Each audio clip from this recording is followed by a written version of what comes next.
All right, on y va, c'est parti. Je suis très béni et très excité de cette série Vaillant. Principe d'une vie de conquête avec Dieu. Amen. Et il y a tellement de sujets qu'on aimerait partager. On a brainstormé avec les pasteurs. Pasteur Eric qui a fait un excellent message, qui a introduit la série la semaine dernière. C'était tellement excitant. J'ai pris des notes aussi pour moi-même. Des fois, on prépare quelque chose, mais tu es quand même surpris de ce que Dieu te parle le jour J. Et c'est super important de saisir que, vous savez, lorsque Dieu met des choses à cœur à des personnes, vous savez, il faut voir aussi le plan de Dieu dans cette histoire. Il faut voir aussi que Dieu sait à quel moment on a besoin d'entendre certaines choses et il faut croire à des rendez-vous divins. Il faut croire que Dieu parle à nos cœurs ce matin et j'aimerais qu'on puisse se disposer à recevoir le message de Dieu, mais surtout de devenir des pierres vivantes, une louange vivante devant Dieu et que ce message ne soit pas seulement un message sonore ou théorique, mais ce message va venir changer ma vie afin que je puisse resplendir par ma foi. Quelqu'un devrait dire Amen.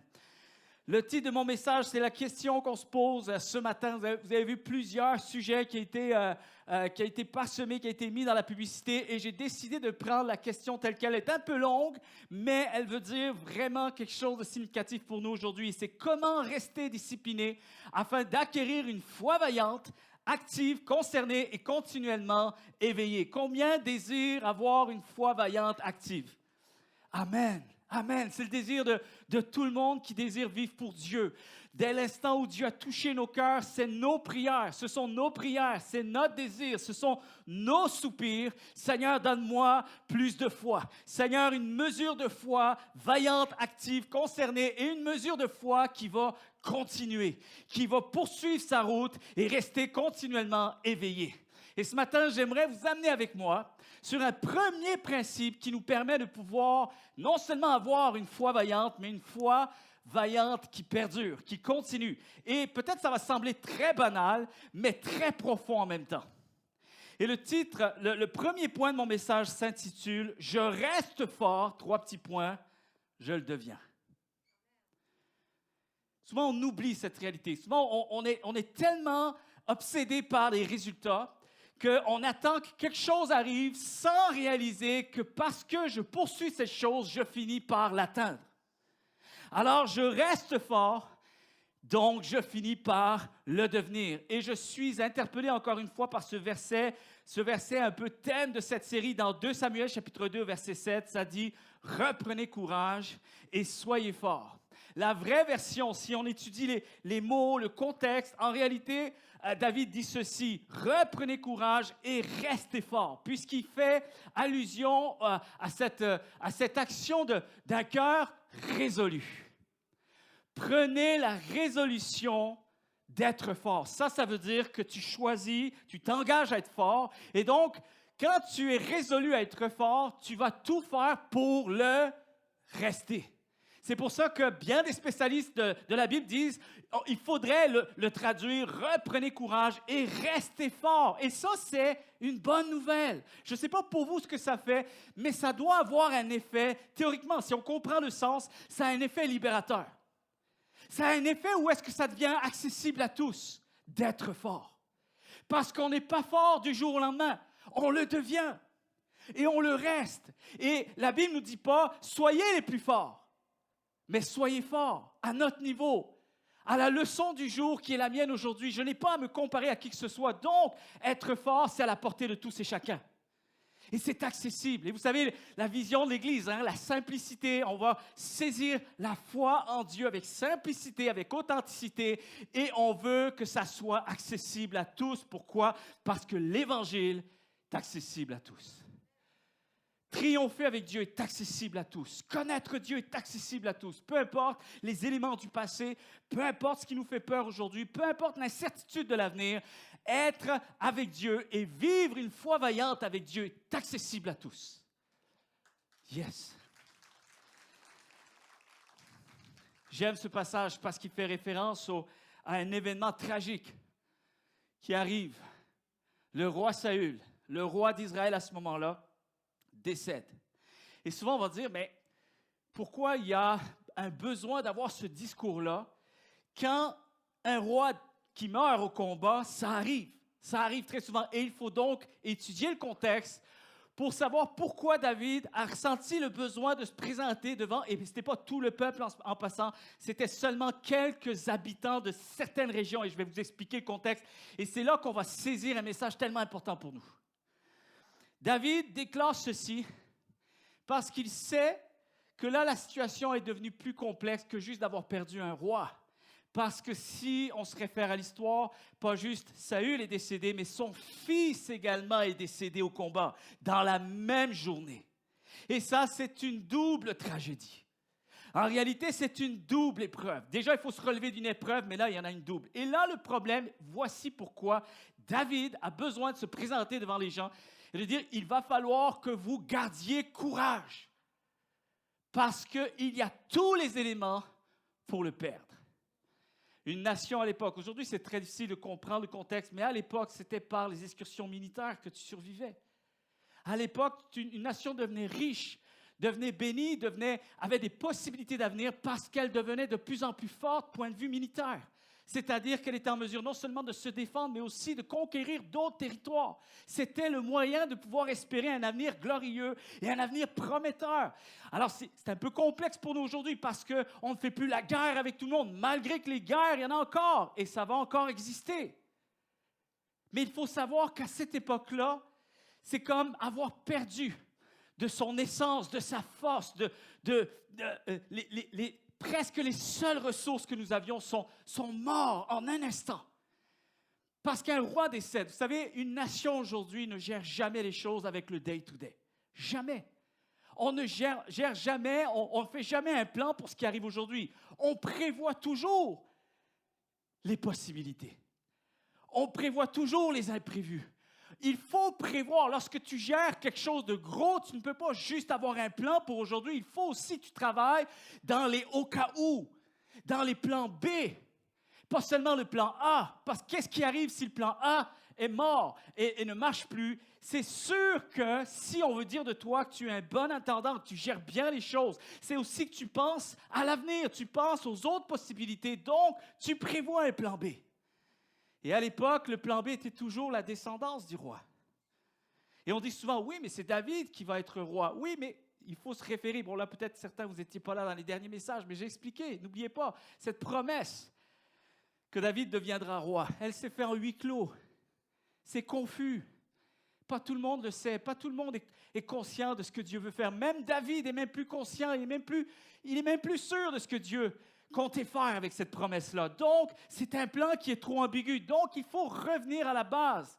Et à la base, tu as un roi. Et en général, tu penses t'appuyer sur les enfants du roi pour faire maintenir les choses et que la nation ne soit pas prise au dépourvu. All right? Les deux hommes, le plan A et le plan B, décèdent le même jour. Et là, qu'est-ce qui arrive, chers amis? C'est une double épreuve. Et c'est là qu'il faut comprendre et que parfois, même en tant que croyant, on a ce combat-là. Ce combat, il est là. Et là où ça devient compliqué, là où la foi devient sombre, là où il y a des vrais combats, là où peut-être on commence à porter un regard inquiet. Et lorsqu'on finit par se décourager, plus que se décourager, là ici, c'est un avenir incertain. Tu peux être découragé pour ce qui t'arrive aujourd'hui. Mais c'est pire quand tu n'arrives pas à voir les bonnes choses qui peuvent en découler. Et donc, il faut savoir faire la différence entre un peuple qui est éprouvé et là, maintenant, un peuple qui est désespéré. C'est très différent. Éprouvé, quelque chose me fait mal là, mais je garde espoir. Ça va? Désespéré, tu as mal aujourd'hui et tu as mal aussi pour demain et tu ne vois rien de possible. Et c'est là parfois les pensées sombres, tellement que tu vois tellement plus d'espérance pour ton avenir, pour ta vie. Il y a des gens, parfois, ça va jusqu'aux pensées suicidaires. Parce que comment on fait pour arriver à ce stade-là de pensée suicidaire? Parce que tu as perdu espoir pour l'avenir. Tu n'y crois plus. C'est fini, toutes les ressources. Tout ce que je croyais être possible a disparu en un instant. C'est le trou noir, c'est le vide total. Je n'ai plus d'espoir.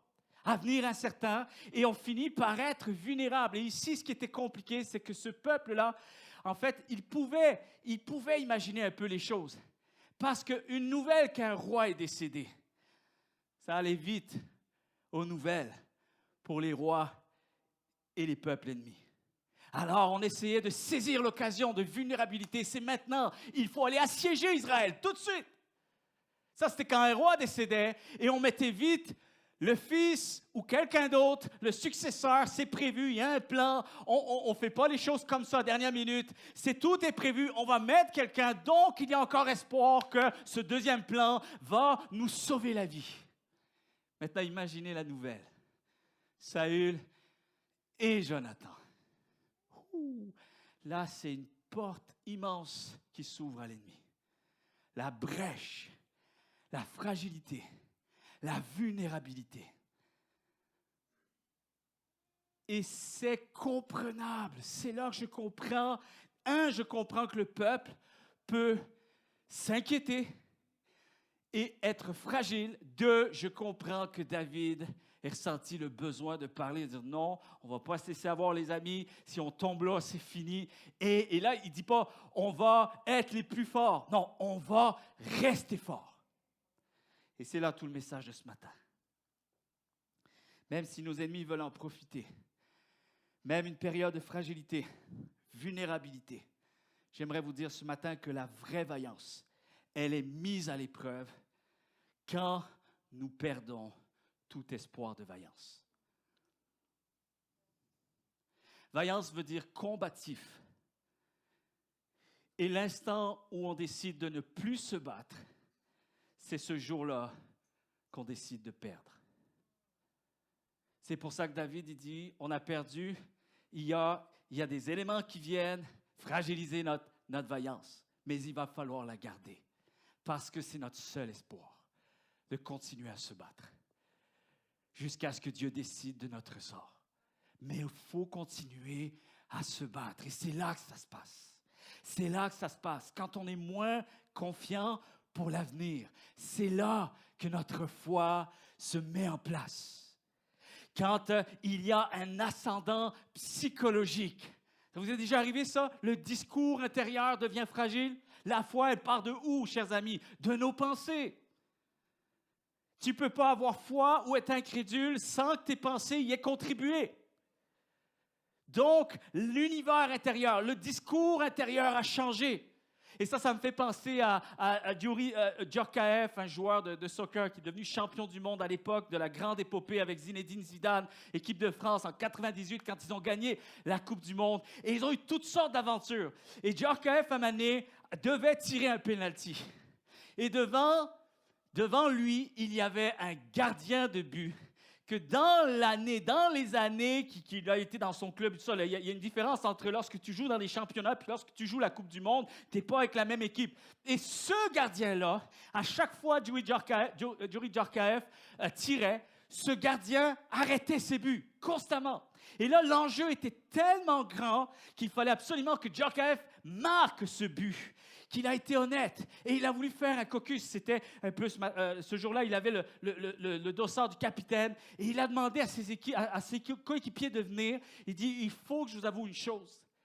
Je manque de vaillance. Parce que ce gars-là, ça fait longtemps qu'il joue dans ma tête. Et je n'ai pas confiance en moi. Il dit, je n'ai pas assez confiance en moi pour pouvoir mettre ce but. Il va l'arrêter. Il l'arrête toujours. Vous savez, il a expliqué ça plus tard. Et c'est Zinedine Zidane qui a tiré le but et ils ont marqué. Et même Zidane a dit, OK, alors mets-toi sur la touche, on va le faire. Ça prend quelqu'un qui y croit. Et ça prend quelqu'un qui continue à se battre. Et la réalité, chers amis, c'est que Djorkaeff, plusieurs années plus tard, il explique ce phénomène. Il dit, ce gars-là jouait dans ma tête au point qu'il a fini par avoir un ascendant psychologique. Il m'a fait perdre confiance. Et j'ai perdu tous mes moyens. Alors, il fallait que je sois honnête, il fallait que je laisse quelqu'un qui soit plus vaillant que moi. Extraordinaire. Lorsque je réalise un peu ces histoires, je réalise que c'est la même chose, chers amis. Il faut prendre soin de notre univers intérieur. Et David savait que ce n'était pas le temps de prendre les armes. Non, c'était le temps de se parler. C'était le temps de se dire les vraies choses. C'était le temps de se dire, OK, les armes ne pourront rien pour nous. C'est celui qui tient l'arme qui va faire la différence. Le coup porté. Tu peux avoir une lame affûtée, une lame tranchante, mais c'est le coup porté qui va faire la différence. C'est ce que tu veux atteindre, c'est ce que tu t'es résolu à atteindre qui va faire que tu vas l'atteindre. Et ce n'est pas les éléments extérieurs, ça commence et ça finit toujours avec notre discours intérieur. Quelqu'un devrait dire Amen. C'est là que ça se passe, lorsqu'on est fragilisé, lorsqu'on a perdu quelque chose. On le sait, on le sent qu'on est fragilisé et qu'on a perdu quelque chose. On sent que ça va moins bien. On est moins en contrôle, on est moins confiant, on est moins fort. Et j'aimerais te dire, à toi qui se sens comme ça, tu es vaillant, tu as été vaillant et Dieu te demande de rester vaillant.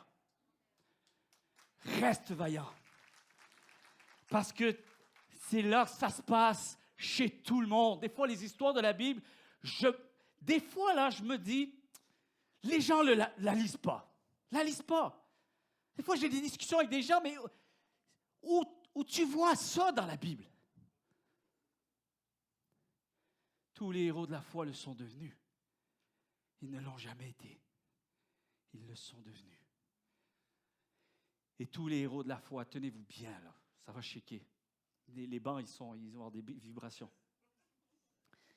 Tous les héros de la foi le sont devenus quand eux ne le savaient pas, quand eux en doutaient. Eux autres, ils pensaient qu'ils n'avaient pas la foi qu'il aurait fallu qu'ils aient. Et aujourd'hui, on étudie ces hommes comme étant des modèles de foi ultime pour notre vie, notre foi à nous. Et peut-être qu'ils sont arrivés au ciel puis ils ont dû se dire « Ah, j'aurais aimé avoir la même vibe que je comprends maintenant que je suis au ciel. J'aurais aimé en être conscient que j'avais la foi, mais finalement, les étapes de la vie faisaient en sorte que je me remettais toujours en question et j'ai failli perdre ma vaillance. » J'aime concevoir les choses de cette même façon. Je vais maintenant m'adresser à ceux qui ont près de, et là, peut-être qu'il n'y en a pas beaucoup, mais il y en a quand même, près de 30 ans de vie chrétienne. Levez la main ici. OK, je vais poser la question juste à vous. Tous ceux qui ont moins que 30 ans de vie chrétienne, moi j'en ai 26, donc je ne répondrai pas. Mais je sais ce qu'ils vont répondre, mais je ne veux pas répondre. Tous les autres, écoutez bien, parce que Dieu a quelque chose à vous dire. Vous savez, souvent la foi, ça descend d'où? Du ciel? Non, ça ne descend pas du ciel. La foi, elle devient personnalisée, personnifiée. La foi, tu as pu la saisir parce que quelqu'un d'autre t'a montré comment avoir la foi. All right? C'est-à-dire que Dieu met quelque chose dans le cœur d'une personne et cette personne devient un modèle à suivre pour d'autres qui vont avoir besoin de savoir comment Dieu fonctionne. Et écoute bien, parce que ça va peut-être te réconcilier avec ton parcours de vie actuellement. Peut-être que tu doutes, peut-être que tu es moins fort, peut-être que tu te dis, c'est pas pour moi la vie chrétienne. Écoute bien. Alors, je pose maintenant une série de questions. J'ai déjà posé cette question-là, je pense, l'année précédente, mais on refait l'examen, OK? On y va. Pour ceux qui ont 30 ans de vie chrétienne, répondez après moi. Est-ce que vous pouvez dire que vous avez vécu un nirvana dans votre foi et que depuis ce jour, vous êtes sur un nuage et que vous n'êtes plus touché par les déceptions de la vie? Attention, répondez bien. Est-ce que vous avez servi Dieu toujours dans les meilleures conditions? Est-ce que les saisons de votre vie ont toujours été favorables et agréables? Est-ce que Dieu a répondu à toutes vos prières comme vous le vouliez? Est-ce que vous n'avez jamais rencontré d'hostilité dans votre entourage?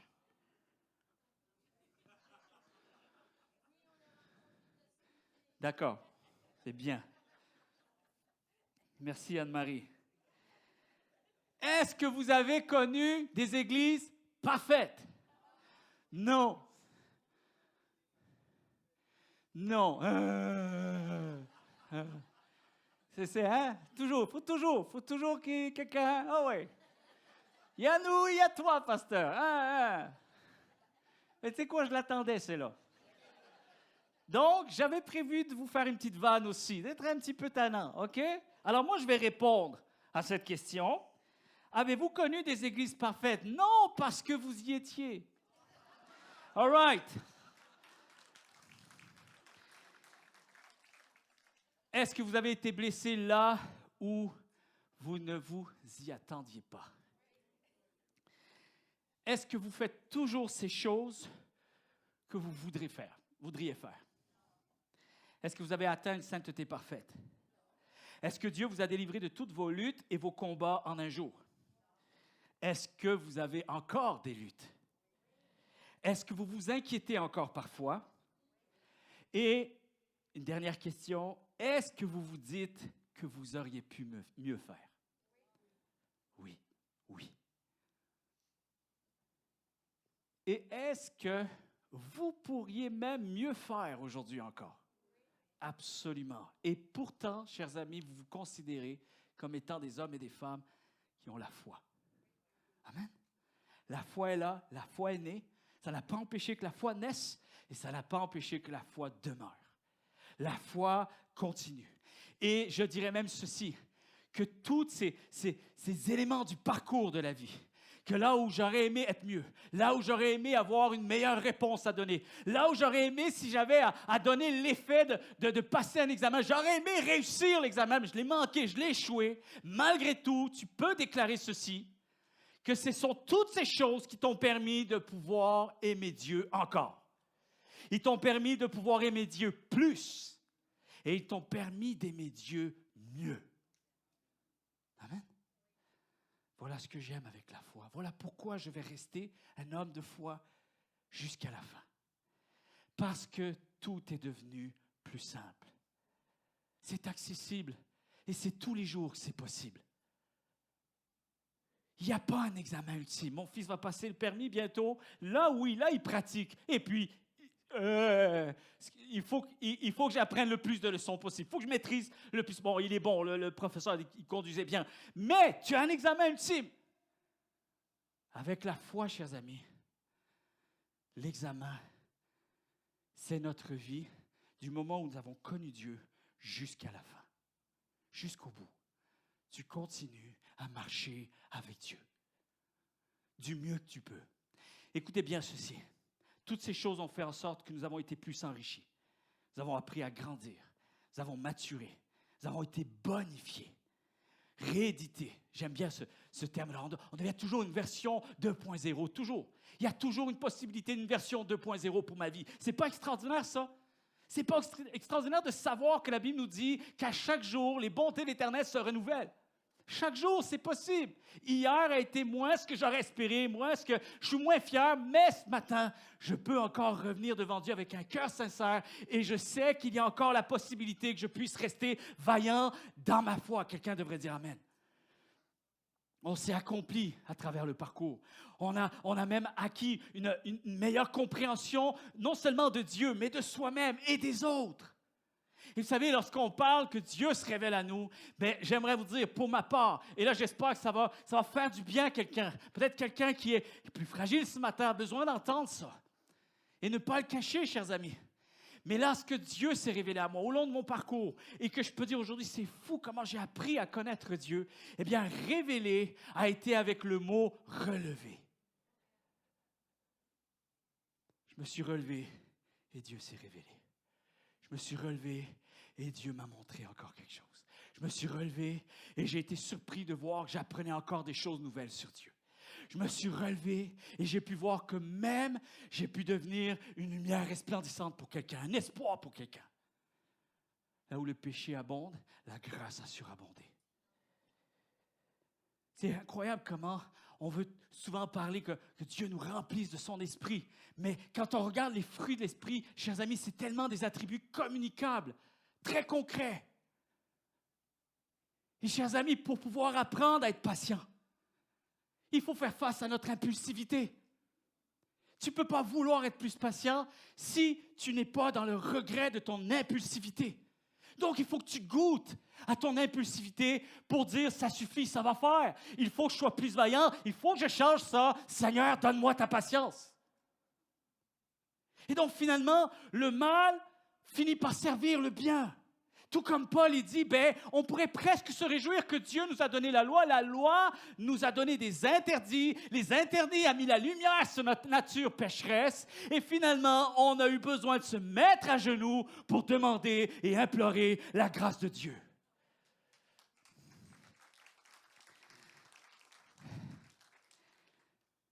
J'ai appris à être plus doux.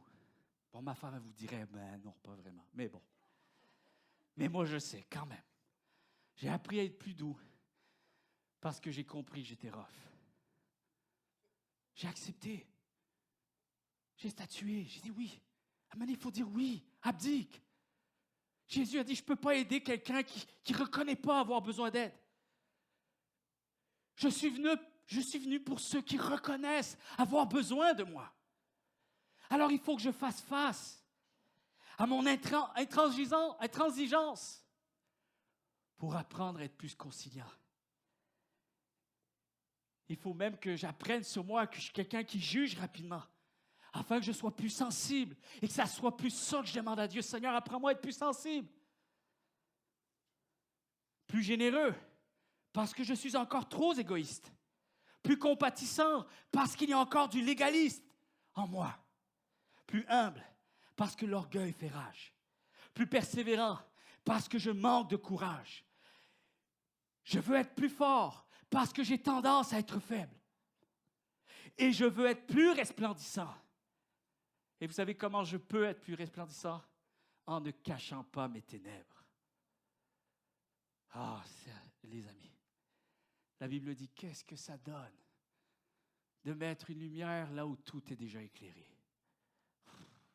On ne comprend pas cette réalité. Comment on témoigne? Comment on partage l'Évangile? Tu n'as pas besoin de connaître par cœur c'est quoi le royaume de Dieu. On ne t'a jamais demandé d'enseigner le royaume de Dieu. On t'a demandé de laisser transparaître la grâce que Dieu a déversée en toi. Ça veut dire ne mens pas, ne cache rien. Fais pas savoir que tu es chrétien parce que tu étais mieux qu'un autre. Tu es chrétien parce que je suis pire que les autres.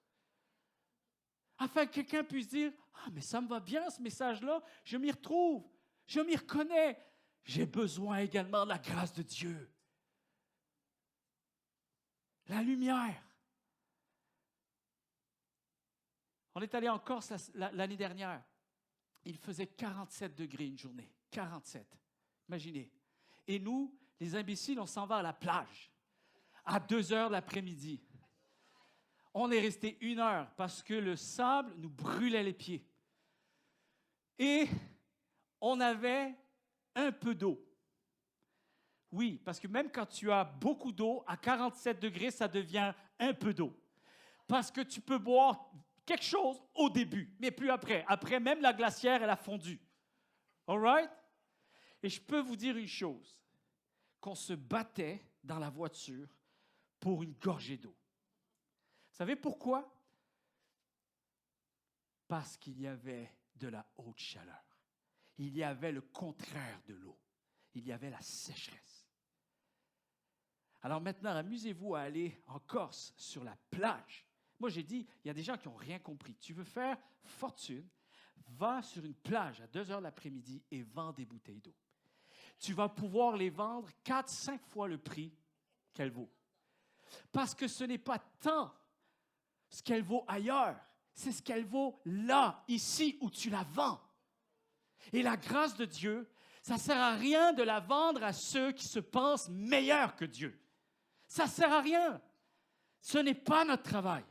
Notre travail, c'est d'être transparent. Moi, j'ai déclaré qu'un jour, j'ai compris que j'avais besoin de la grâce de Dieu. Parce que j'étais perdu, j'étais sans espoir, un avenir incertain, et mes pensées étaient sombres concernant ma valeur personnelle et ma vie personnelle. Et Dieu est venu changer ça. Et hors de question que je tienne plus d'un jour sans que je puisse revenir à cette grâce qui a été si une merveille pour moi.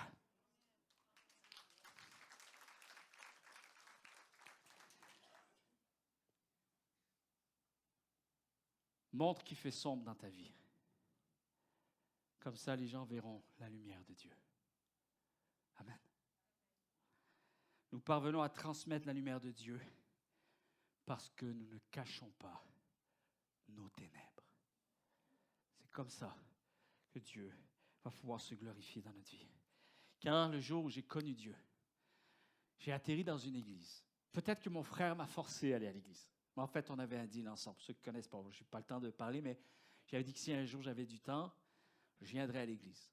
Je ne sais pas si mon frère a prié pour que j'ai un accident de moto parce que je travaillais, j'étais dans le sport, je compétitionnais et tout ça. Et là, l'accident de moto, j'étais obligé de vivre chez mon frère. Et à mon réveil, j'ai perdu conscience, ça, à mon réveil à l'hôpital, il y en avait qu'un qui souriait. Tout le monde était comme, ça va, ça va. Lui, il souriait. Et lui, il disait, tu vas en avoir du temps. Et en plus, tu ne peux même pas te déplacer sans nous. Fait tu m'as fait la promesse. Je lui dis, je vais te faire la promesse qu'un jour, si j'ai dit, moi, je pensais que j'allais toujours maîtriser le temps, toujours maîtriser ma vie. Et ce jour-là, je suis allé à l'église. Maintenant, peut-être qu'il y a eu des circonstances qui ont fait en sorte que j'ai pu être poussé à aller à l'église. Mais ce que je peux dire aujourd'hui, c'est que Dieu n'a jamais chargé un ange de me faire entrer dans une église avec un revolver sur la tempe. Jamais. Jamais. Peut-être c'est lui qui a initié l'invitation, mais je sais que c'est moi qui ai répondu.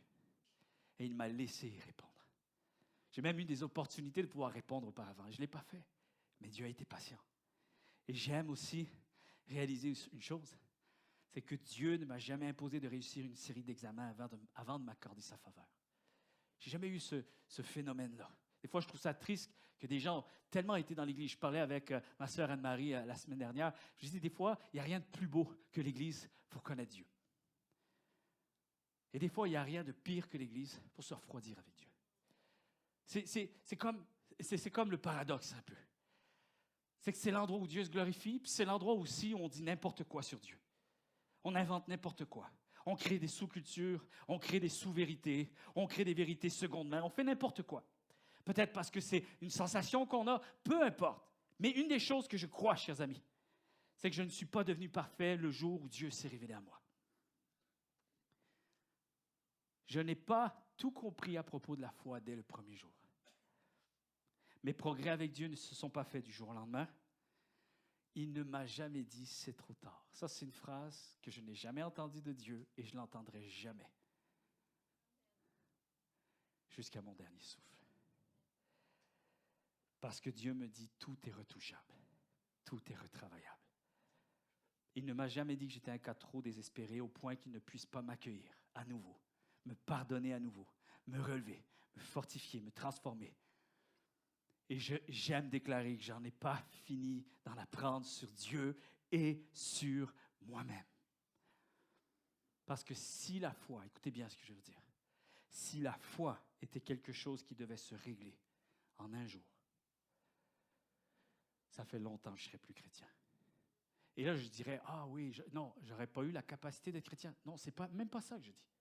Si j'avais compris que le cadeau de Dieu, c'était quelque chose qu'après qu'il fallait garder et que ça soit parfait et que tout se règle en un jour, j'aurais dit non merci, ça pour moi, c'est un cadeau que je refuse. C'est moi qui aurais choisi de ne pas être chrétien, si c'était ça réellement l'Évangile. Mais vous savez quoi, j'ai accepté d'être chrétien parce que j'ai compris qu'en acceptant l'Évangile, j'accepte pleinement la grâce de Dieu et je signe tous les jours le même contrat. Tous les jours. Parce qu'il y a des nouvelles batailles à livrer. Voilà pourquoi je garde foi. Parce qu'il y a encore des luttes. Il y en a qui reviennent. Il y en a qui pensaient que tu avais réglé, puis ça revient, tout d'un coup comme ça. Il me semble que je t'ai mis dehors, toi, non? Non, elle revient.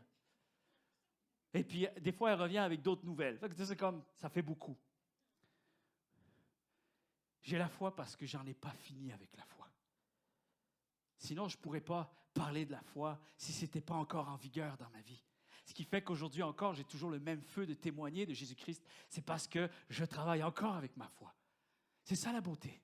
Parce qu'en fait, je peux m'émerveiller de Dieu à tous les jours, plusieurs fois par jour. Quand j'étais malade pendant 6 ans, parfois, ce n'était pas une fois que je devais venir m'abandonner à Dieu. C'était plusieurs fois dans une journée parce que mes pensées me faisaient défaut. Mais jamais je me suis dit, j'ai moins de foi. Ou Dieu m'en veut, je suis disqualifié, il m'a rétrogradé. Absolument pas, jamais. En fait, je saisis que cette merveille, cet émerveillement de pouvoir avoir la grâce de revenir devant Dieu parce que la foi, ça se travaille encore et encore. Ça se travaille. C'est la beauté, toujours en chantier. Il y a toujours quelque chose à vivre, toujours quelque chose à faire, toujours quelque chose à progresser, toujours quelque chose à aller chercher. N'est-ce pas merveilleux? C'est extraordinaire. Pour un gars comme moi, je suis heureux. Parce que j'aime être en action lorsque je poursuis quelque chose. Je reste encore à faire des choses. Il reste des choses à faire. Et une discipline à apprendre. Discipline. Discipline. Ça veut dire quoi? Vous savez que dans le mot discipline, quand tu regardes la définition, il y a le mot vaillance. Vous saviez ça? Combatif. Discipline. Combat. Continue. Reste.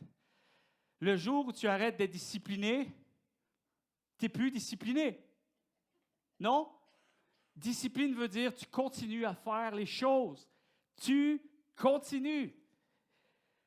Une vie disciplinée afin d'acquérir une foi vaillante, active, concernée et continuellement éveillée. C'est le message. Être chrétien, chers amis, c'est le rester. Point. Comment on fait pour être chrétien? Tu commences aujourd'hui, demain tu continues. Voilà, point.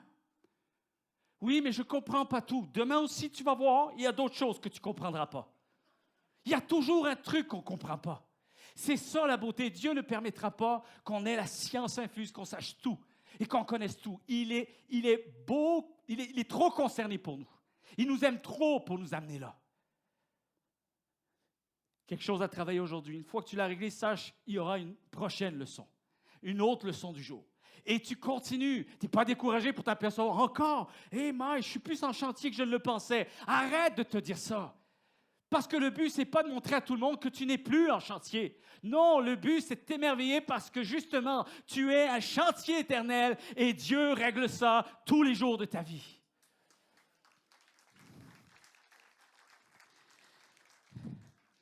On se surprenait un peu avec Candy cette semaine parce qu'on se parlait un peu. Puis bon, des fois, tu es fier un peu de comment tu réagis. Des fois, tu es moins fier de comment tu réagis. Puis là, c'est comme Dieu me fait un clin d'œil pour me montrer, ben, tu vois, j'ai été fidèle quand tu ne pensais pas que j'allais l'être.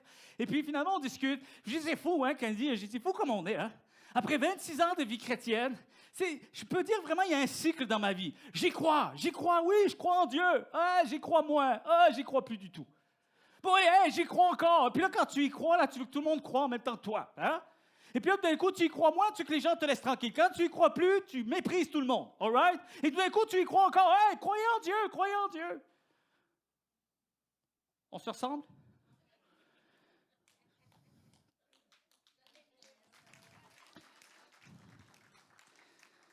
Et parfois, on pense qu'il faut le parcours parfait pour montrer qu'on a la foi. Et j'aimerais... C'est Paul, des fois, il dit, je vous en conjure. S'il faut, je vais aller en enfer, s'il faut, pour vous convaincre. C'est ce qu'il va dire, Paul. Et j'aimerais juste vous dire ceci. Arrêtez de penser ça. C'est une fausse doctrine. Je ne sais pas qui a commencé à dire ça. Mais si vous prenez le temps de lire la Bible, vous allez voir que votre discours intérieur va finir par changer. De penser qu'il faut le parcours parfait pour montrer qu'on a la foi. Alors, imagine le jour où tu vas te sentir fragile, mon ami. Tu vas perdre plus que ta vaillance, tu vas perdre Dieu lui-même. Et il n'y a rien de plus tragique que ça. J'ai la foi parce que peu importe ce qui m'arrivera dans ce bas monde, j'ai résolu mon cœur et j'ai compris que Dieu ne se perd jamais. À moins que je choisisse de l'abandonner, je ne le perds jamais. C'est la seule richesse qui reste. Et c'est la plus grande. Et c'est celle qui peut encore tout changer, parce qu'avec Dieu, tout est retouchable. Tout est retravaillable. Le président Theodore Roosevelt a dit ceci. Ce qui compte, ce n'est pas la critique. Il y a des gens peut-être qui vont vous regarder, ils vont vous juger. Laisse faire, écoute bien, reste en chantier. Voici ce qu'il dit. Ce qui compte, ce n'est pas la critique. Et même peut-être la critique que tu peux avoir envers toi-même. Ni la personne qui fait remarquer dans quel domaine celui qui agit aurait pu faire mieux. Ça, c'est la pensée mondaine. Toujours à penser qu'il faut être le meilleur. Il faut performer. Il faut montrer qu'on est capable et pas montrer aucun signe de faiblesse. Mais en réalité, il va dire tout le crédit va à la personne qui se trouve réellement dans l'arène et qui y reste. Celui dont le visage est taché de poussière. C'est lui le vrai héros de l'histoire. Est taché de sueur et de sang. Celui qui lutte avec bravoure. avec vaillance. Celui qui erre et qui se prive souvent, juste parce qu'il veut persévérer. Et ça prend un coût, il y a un coût à payer parce que je veux persévérer. Et celle qui connaît, vous savez, cette vie qui connaît de grands enthousiasmes, avec de grands attachements, et qui se dépense pour une noble cause. Et celle qui au mieux finit par connaître le triomphe qu'apportent les grandes réalisations, et ça je le souhaite aussi, et on veut être béni, on veut réussir, on veut être bien dans la vie, mais qui au pire échoue tout en ayant osé de grandes choses. Sa place à cette personne-là ne sera jamais avec les âmes froides et timides, qui ne connaissent, écoute bien, ni la victoire, ni la défaite. Si tu te refuses d'échouer, tu connaîtras jamais la bénédiction qui vient avec une victoire et tu connaîtras jamais la bénédiction qui vient avec une défaite. En fait, tu seras juste assez tiède pour être vomi de la bouche de Dieu. Parce que tu n'as peut-être pas encore compris que la foi, c'est l'histoire de ta vie entière. Ta vie entière. Et sois libéré de performer. Et c'est pour ça, ça passe vite le temps, hein? Tellement de choses. Karim Benzema et Zlatan Ibrahimovic, là, vous allez dire, bon, allez, là, on part. Là. Qu'est-ce que c'est? Peut-être vous allez dire, ce n'est pas les meilleurs exemples de la vie. OK. Ils ont des égos démesurés. OK. Mais parfois, ils disent des discours, ça vaut la peine d'être écouté. Qu'est-ce qu'il y a en commun? Je pense qu'il y a une photo qui va apparaître. Qu'est-ce qu'il y a en commun entre ces deux personnes? Vous avez? Oui. Bon, ceux qui connaissent le soccer, vous connaissez peut-être. C'est que ce sont deux joueurs. On va mettre Messi de côté. Okay? Messi, c'est une exception. On met ça de côté. C'est difficile de se comparer à lui. Okay? Il a toujours été bon. Mais ces deux-là n'étaient pas toujours bons. C'est-à-dire qu'ils ont commencé avec un niveau, on va dire, standard, qui pouvaient jouer en mode professionnel. Mais ils sont devenus de vrais stars, des joueurs de haut niveau, des légendes. Ils sont devenus des légendes. Et ce qui est assez extraordinaire, pourquoi on les souligne aujourd'hui, c'est que celui d'en haut, Zlatan, a fini sa carrière à 41 ans. Ce qui est absolument exceptionnel dans le monde du soccer, surtout quand tu es dans un haut niveau, comme son équipe en Italie. L'Italie, championnat d'Italie, c'est des fous sur le terrain. Et Benzema n'a toujours pas fini sa carrière. Il recommence un cycle dans un autre pays. Il a 36 ans et on dit de lui que c'est un des joueurs qui a le plus impressionné. Pourquoi? Parce qu'il a constamment évolué. Et quand tu es joueur professionnel au soccer, normalement, tu es bon au début et après, on s'attend à ce que tu diminues de niveau pour laisser la place à d'autres jeunes qui vont arriver avec plus d'atouts que toi. Mais ces gars-là prenaient la place des plus jeunes talentueux d'aujourd'hui. Et ils le prennent encore. Et un jour, un journaliste a posé la question, comment vous faites pour parvenir à un si haut niveau de jeu encore aujourd'hui à votre âge? Vous voulez entendre la réponse? C'est de là, c'est pas exactement comme ça, mais quelque chose de similaire. Quoi qu'il y ait des phrases que Zlatan Ibrahimovic a dit exactement. La phrase a été celle-ci. Zlatan a dit ceci. Je continue de l'être. Comment êtes-vous parvenu à être à un si haut niveau de jeu, encore aujourd'hui, malgré votre âge? Sa réponse est, je continue de l'être. Je fais tout pour l'être. Je travaille encore pour le devenir. Écoutez bien les phrases. Il va dire, je recommence à le devenir. Chaque jour est une nouvelle décision à prendre. Chaque entraînement, un choix. Je me fixe constamment de nouveaux objectifs. Si je reste sur mes acquis, je ne serai pas le joueur que je suis aujourd'hui. Je dois l'être à haut niveau. Je dois être le meilleur encore aujourd'hui. Ça ne vous fait rien penser, ça? L'apôtre Paul? Oui? Non? L'apôtre Paul, il a parlé de courir comme un athlète qui ne va pas se satisfaire autre chose que le premier podium. Ça peut paraître arrogant, mais en fait, il ne se compare pas à personne. Il donne un conseil à tout le monde, courez comme si vous aviez l'intention d'être toujours à haut niveau. Et recommencez à le faire. Recommencez à le faire. Ayez l'objectif de gagner. Ayez l'objectif de continuer. Ayez l'objectif de vous mettre des nouveaux défis, de vous fixer de nouveaux objectifs.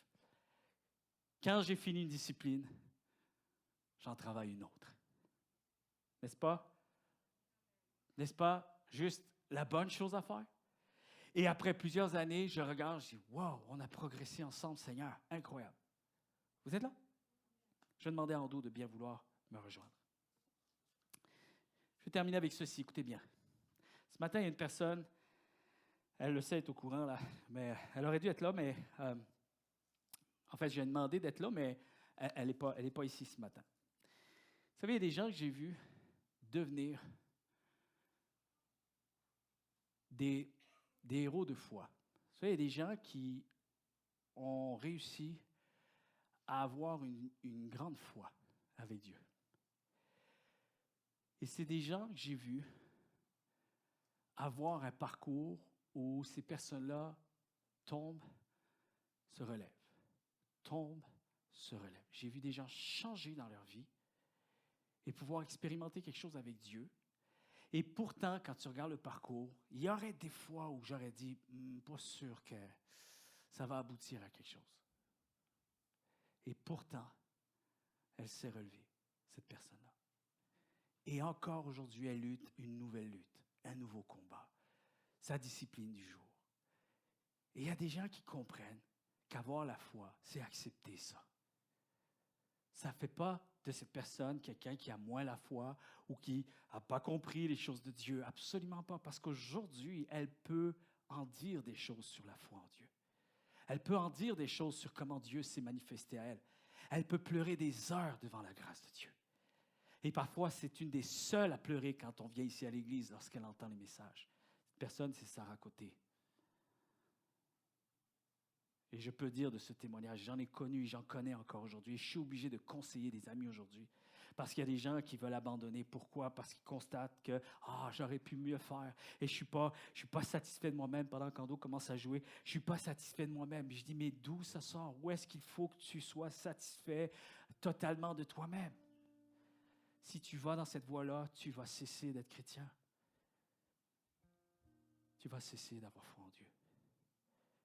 Et là, tu perdras tout. Tu ne connaîtras ni la victoire, ni la défaite. Quelqu'un qui essaye d'échapper à la défaite et de vouloir juste des victoires, il ne connaît ni un ni l'autre. Et il n'y a aucun témoignage que Dieu peut faire resplendir à travers ça. Il y a des personnes comme Sarah Côté, d'autres personnes que je n'aimerais pas, qui je sais qu'en ce moment écoutent mes messages, qui ne sont pas de notre Église. Et qu'à force de se relever, on a fini par tenir debout. Avez-vous déjà vu un enfant qui essaie de marcher? Il apprend d'abord à tomber. Et à chaque nouvelle chute, il sait qu'il y a un pattern qu'il doit éliminer. Mais il a fallu qu'il fasse face. Je sais que ce n'est pas un discours conventionnel, mais c'est très biblique. Pierre est devenu le grand leader de l'Église, le grand héros de foi qu'on connaît. Mais il a fallu qu'il morde la poussière. Quand même, il disait, non, je ne vais pas mordre la poussière. Jésus dit, oui, tu vas mordre la poussière. Non, je ne vais pas mordre la poussière. Tu as mordu la poussière. Et ce n'est qu'après avoir mordu la poussière que tu vas savoir comment relever tes frères. Vous êtes là? Maintenant, va et relève tes frères. Parce que maintenant, tu sais comment on tombe. Et parce que tu sais comment on tombe, tu as appris à savoir comment se relever. Tu peux aider les autres maintenant. Et ne cache pas tes ténèbres. Ne cache pas tes ténèbres. Des personnes comme Sarah Côté, à force de se relever, on apprend à se tenir sur ses deux jambes. On apprend à revenir dans la course. On apprend à rester dans la course avec Dieu. On apprend à recommencer à courir. Et j'aime mon épouse qui a dit un jour ceci. Attention, on ne recommence jamais de zéro, chers amis. Après chaque chute, quand on se relève, il y a toujours un acquis de plus. Ne crains pas de recommencer parce que tu ne pars plus de zéro. Cette fois-ci, tu pars avec plus d'expérience. On apprend à expérimenter la grâce de Dieu quand on apprend à se relever. Et à force d'avoir goûté à la grâce de Dieu, on finit par en devenir un témoignage. Ça sort tout seul. C'est même pas récité, c'est pas forcé. Le discours est le mien. J'ai même pas besoin d'essayer de convaincre, de forcer qui que ce soit. Regarde ma vie et tu verras Dieu. On apprend à devenir un miracle de sa grâce. On apprend à avoir foi en Dieu. À force de se relever, à force de croire à nouveau en Dieu. J'y crois moi, hein? J'y crois à nouveau. On finit par devenir un homme et une femme qui a foi en Dieu, qui ne doute plus de son soutien, de sa force, de sa puissance, de son amour et de sa fidélité. À force de se relever de chaque dépendance, on apprend à devenir sobre. À force d'avoir mal, on finit par trouver la voie du salut en Jésus-Christ. À force de vouloir en finir avec nos mauvais patterns, on finit par vouloir en développer de meilleurs. Une saine habitude de vie et on les remplace parce que je sais maintenant qu'est-ce que je suis appelé à remplacer. Je sais ce que je veux remplacer. Je ne sais peut-être pas encore exactement tout ce que je veux, mais je sais ce que je ne veux plus.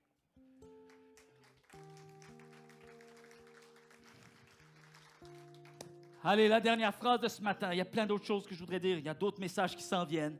Mais à force d'en avoir assez, d'être inconstant, on finit par devenir vaillant. On finit par devenir vaillant. Un jour, j'étais au collège biblique. J'étais jeune, insécure. Et je doutais à savoir ce que Dieu veut faire quelque chose avec moi. Pourquoi je suis là? J'ai rien à faire là. Et un jeune homme qui était l'étudiant, on va dire l'étudiant modèle, donc c'est comme devenu le référent des étudiants. Alors, vous connaissez, des fois dans les classes, là, on a ça. En général, ils sont en première rangée, ces gens-là. Moi, j'étais en dernière. C'est comme un peu compliqué. Mais ce gars-là avait saisi quelque chose sur ma vie. Et je me flagellais. Je me mortifiais de voir toutes les inconstances de ma vie. Et que je trouvais que les autres avaient l'air si constants. Toujours beau, toujours bien. Ce gars-là est venu me voir, il me dit, Laurent, j'ai quelque chose à dire. Tu sais, qu'est-ce que j'ai appris? J'ai appris que mon indiscipline m'apprenait à être discipliné. Je dis, qu'est-ce que tu veux dire? Eh bien, je suis devenu discipliné parce que je ne l'étais pas. Alors, je commence quelque chose, puis je ne le termine pas. Mais je recommence. Une autre chose, je ne termine pas. Mais je recommence. Je ne termine pas. Et je recommence encore. Mais à chaque fois que je recommence, je tiens toujours un petit peu plus qu'avant. Et j'ai fini par finir la chose qu'il y a 20 ans, j'ai commencé à faire. Amen. À force d'en avoir assez d'être inconstant, tu recommences. Oui, tu es inconstant. Et puis, et alors? Et alors? Et alors? Ça fait de toi quelqu'un qui est éliminé? Game over? Vous jouez trop aux jeux vidéo, les amis, hein?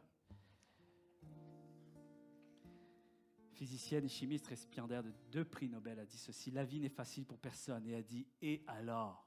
Et alors? C'est incroyable comment ça fait du bien d'entendre ces personnes-là. Il dit, nous devons persévérer, c'est tout. Et plus que tout, avoir confiance en nous-mêmes.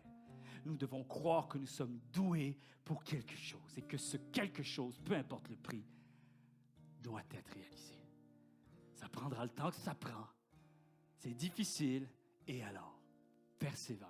Ça, c'est ce que tout le monde est appelé à faire. On se lève tous ensemble. Alléluia, Jésus.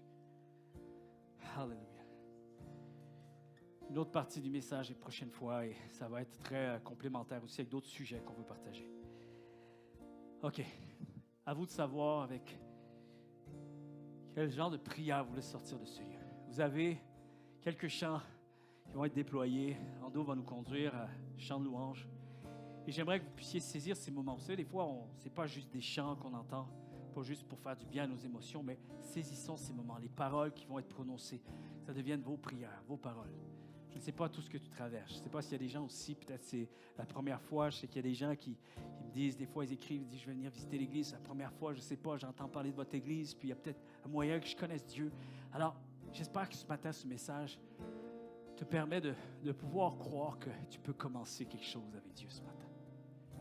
Et que si tu ressens le besoin, que ta vie sur tes propres forces est absolument insuffisante, alors tu peux demander à Dieu sa grâce. 1, se révéler à toi. 2, de te pardonner. 3, te fortifier et te montrer tout ce qu'il est possible de vivre avec lui aujourd'hui par sa seule